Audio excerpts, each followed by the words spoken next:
Hello and welcome to another edition of Tech Bytes Product Reviews with Ron Nutter. This time we're going to be looking at something that I didn't know I needed until I made a recent move of a significant distance, and that's a hard drive case.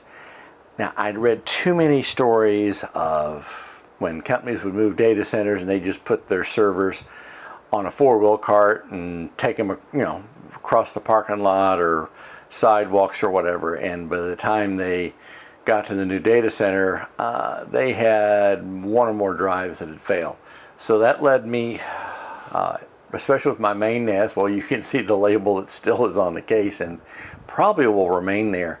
This is something that will hold was 10 drives. Now I only had 8 in it, but it will hold 10. It has them cushioned and is reasonably shock proof as it can. This is a good way to protect your drives from possible damage, and it's cheap insurance. This way your biggest problem is remembering what drive goes in what bay or in what position in the server. So this is going to be something that will serve you well, and it's a matter of, do you want to pay a little bit now or a lot more later when you've got drive failures to deal with. So take a look at this. I think you're going to want to use this in your next move.